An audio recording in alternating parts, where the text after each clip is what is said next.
You know, it all started on this rainy night in Riverton, at this big community rally down by the old docks. Folks from all over town gathered, music blasting, bikes lined up like soldiers, and me, Emily Harper, just trying to find my place after coming back from the service, feeling a bit lost in the civilian world, you know? I'd hooked up with the Thunder Wolves, this local biker club led by Marcus Reeds, this tough guy with a heart bigger than his ego, always talking about family and loyalty like it's the only code that matters. And there I was, standing next to him, laughing at some dumb joke, when bam, a shot rings out, and without thinking, I throw myself in front of him, feeling that hot sting tear into my side like fire. I hit the ground hard, clutching his jacket, whispering through the pain, "Marcus, don't let him get away," because in that split second, I saw the masked guys pushing through the crowd, and something inside meth soldier still kicking just wouldn't let it slide. The world spun a little, pain blooming in my ribs like a bad memory, but Marcus's face above me, all steel and fury, snapped me back, raised his arm, and suddenly the night exploded with engines.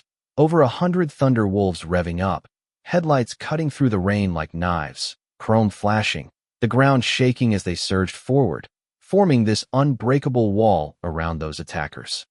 The masked creeps hesitated, then charged with pipes and knives, yelling threats that got swallowed by the roar. But our guys dismounted fast, chains swinging loose, fists ready. It was chaos, metal clanging, sparks flying, bodies slamming in through the haze. I saw Jax Harlan, Marcus's right-hand man, this burly dude with a scar across his cheek from some old bar fight, dive right in, shoulder-checking one thug so hard the guy folded like cheap paper, wrenching his pipe away and tossing it under a rumbling bike. Another attacker lunged at him with a blade, but Jax whipped his chain crack, sending it flying, and I remember thinking, even as the pain clawed at me, these aren't just bikers, they're a unit, brothers and sisters forged in the kind of loyalty that doesn't break easy. I tried to push myself up, ribs screaming, vision blurring, but a young kid from the club knelt beside me, eyes wide with panic. Poor guy looked like he'd never seen blood before, and I grabbed his wrist, steadying him more than myself, hissing, "Focus, we've got this." Because that's what you do, right? You don't let the fear win. Marcus loomed over us, his voice cutting through the noise like a vow, "Nobody touches my family. Not tonight." And damn if that didn't light a fire in everyone. The attackers pushed harder, trying to break through to the side streets, but the wolves closed in, chains whistling, legs sweeping guys off their feet, masks ripping away to show the fear underneath. And then I spotted him, taller, faster, moving like he owned the shadows, not some random goon, but Damian Voss, the guy pulling the strings, the one who'd orchestrated this hit because, as we'd learn later, he was enforcer for Elias Thorne, this slick financier who'd been buying up Riverton's waterfront, squeezing out locals like us with backroom deals and threats, all because our club stood in the way of his development empire, turning community spots into high-rises for the rich. Damian slipped through a gap, rolling under a barrier, sprinting off, and Marcus barked, "That's the one that lose him." Engines peeled away in pairs, tires screeching down alleys, radios crackling with updates. East side blocked, heading toward the river and back at the rally. The fight wrapped up brutal and quick. The remaining thugs herded like sheep, one scrambling over a fence only to get yanked down, another dropping his weapon, trembling as the circle tightened. They rushed me to the hospital, engines crowding the entrance, rain pounding, and inside, docs scrambling.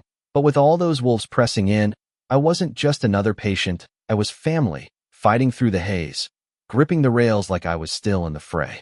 Marcus paced outside the trauma bay, dripping wet, jaw locked, and when Jax came up, saying, "She's tough, she'll pull through," Marcus didn't even nod, just stared through the glass as they worked on me.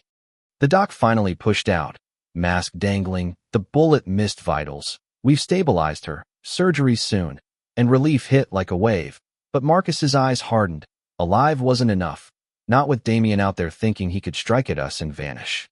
The lobby turned into command central, maps spread, radios buzzing, squads splitting north, south, east, west, focusing on the docks and warehouses where Thorne's syndicate hid their dirty cash and weapons, because Damian wasn't running blind.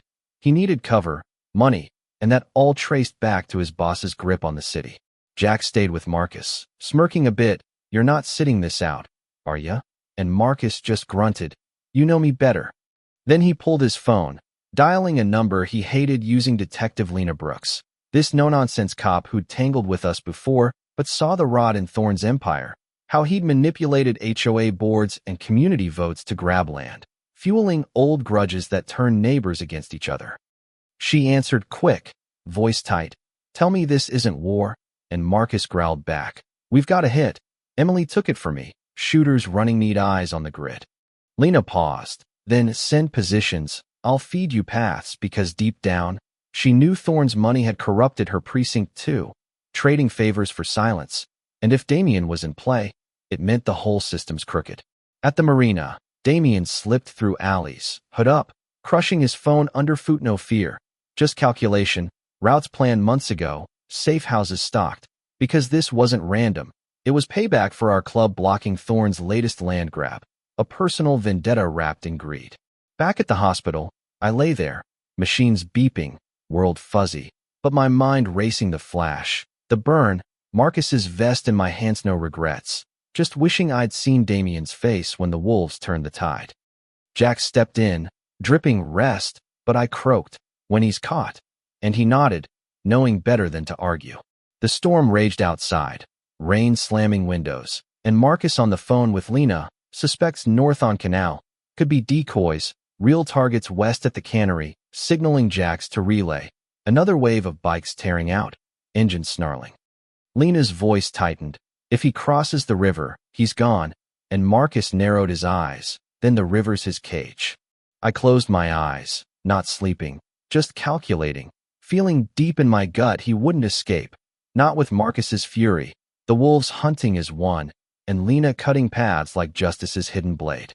The chase spilled into the industrial highway, rain lashing, Damien commandeering a truck, shoving the driver out, gunning it down slick roads. But the wolves swarmed, chains smashing mirrors, boots kicking tires, Marcus pulling alongside, locking eyes through the glass. And for the first time, Damien faltered, jerking the wheel, but Jax's squad cracked the windshield, forcing him into an underpass where more syndicate SUVs blocked the way.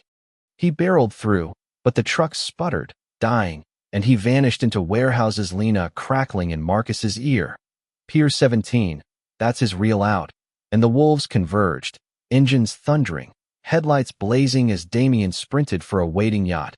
Figures on deck armed, Thorne's allies ready. But we pinned him, the clash intensifying, syndicate ramming barricades, enforcers pouring out with batons, no guns to avoid drawing the full heat in. The wolves met them, chains cracking armor, boots hammering ribs, the pier trembling. Lena arrived, pistol drawn, shouting over the storm, "Damien." And he froze, smirking wetly. "You think you're the player? You're just the piece." Marcus swung toward her. "What?" And she yelled, "He's bait.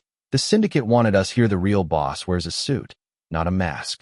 It clicked, the flawless setup. The resource it was Elias Thorne, the man owning half Riverton's contracts, manipulating from his tower, his grudge rooted in our club's resistance to his land grabs, seeing us as pests blocking his empire. Damien laughed as chains lashed him. "You've stepped onto the board. Thorne never loses." But Marcus's voice burned. "He hasn't met us." They bound him, dragging him down, the yacht pulling away with Thorne's shadow on deck, calm amid chaos. Lena holstered her gun, turning to Marcus. "Take Damien. But to end this, tear down Thorne. He won't come quiet." And as rain thickened, sirens rising, the line between outlaw and law blurred. We weren't just hunting a shooter anymore, but the power owning him, and Riverton was about to feel it. Waking up to monitors beeping, antiseptic air stinging, pain pulsing. I blinked, seeing Jax in the chair, vest streaked, eyes sharp as I stirred. "Welcome back, warrior." I cracked a smile. "Didn't think you did hospitals." And he deadpanned, "I don't, but you didn't leave options." My breath hitched thinking of Marcus, and Jax nodded, "Alive. Thanks to you." Then leaned in. "We've got Damien chained, but he's laughing like he knows more. Because he did Thorne's puppet, thinking we'd stop at him." Marcus stepped in, presence filling the room, voice cracking, "You should have died." And I held his stare, but I didn't. He sat, hands clasped. "Damien's bound, but not beaten. Keeps taunting about Thorne." I nodded. "Let me face him." He shook his head. "You're asking to step into the pit with a wolf. but I whispered, "I've faced worse, and I need him to know I'm not broken." That night, in an abandoned warehouse on the city's edge, engines idling outside, Damien sat chained, smirk intact expecting Marcus, but seeing me step into the light, steps careful but sure, his grin froze. The hero walks? The one who took my bullet like it was nothing. You should thank me for not finishing it. My voice cut sharp. Thank you? No, you made me stronger. You thought you'd break me. But here I am, standing because you don't decide my end.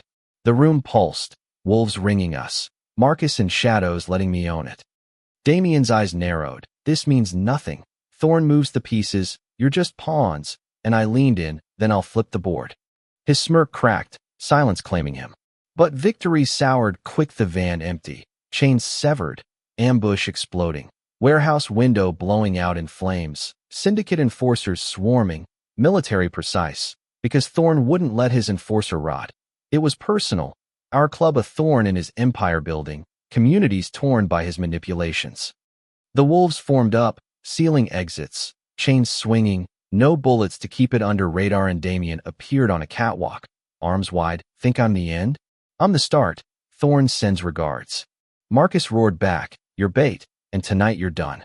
The battle raged, enforcers with batons clashing steel, bikes slamming ranks, headlights blinding. I fought too, chain in hand, elbowing ribs, Jax at my side growling, "You're supposed to heal," and I grinned fierce. This is how.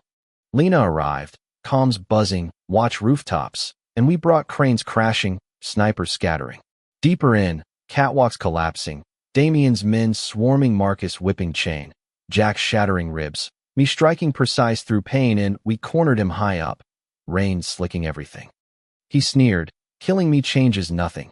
Thorn scripted your end," and Marcus thundered, "I'll rewrite it." The wolves flooded in, crushing ranks, Damien dragged down, his smirk gone, Thorn's name heavy in the air. The war opened now, just beginning. By dawn, factory silent, but for rain, Damien kneeling bound, blood-streaked. I approached, boots echoing, his smirk widening. The hero again. Did it hurt realizing it's futile? I stopped close. I chose that bullet, and every choice led here, you on knees. He laughed bitter. Thorn owns everything, you'll vanish. I leaned in, he'll learn family can't be bought, can't be broken, and whispering, "You made me stronger," your noise fades. Marcus offered the chain. I looped it, pulling him up, addressing the circle. He thought fear breaks us, but Luquiri, unbreakable. Engines roared approval. Damien shoved forward. Silence his only answer. Marcus's hand on my shoulder. "You've given us reason to fight harder," and I met his gaze. "Don't stop." Damien's teeth.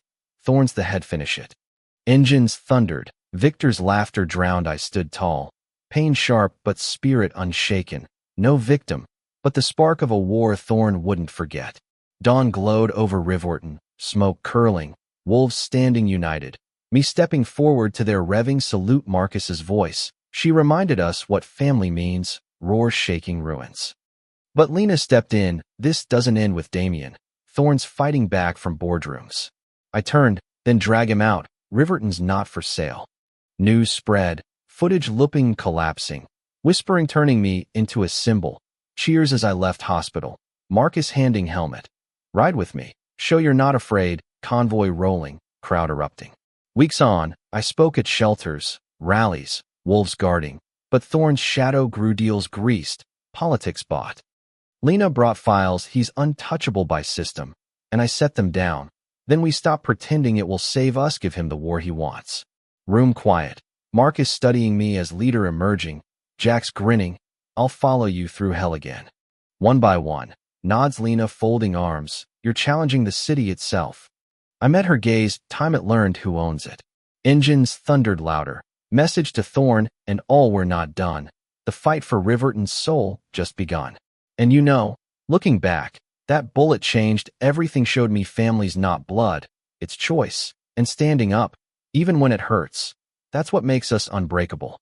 But what do you think? Was it right to take the fight to Thorn, blurring lines between law and outlaw? Or should we have let the system handle it, corrupt as it is? Drop your thoughts below, share if you've faced something similar in your community, that grudge that won't die, or how you'd handle a power play like that. Like, subscribe if these stories hit home, because the ride's far from over. Let's keep talking.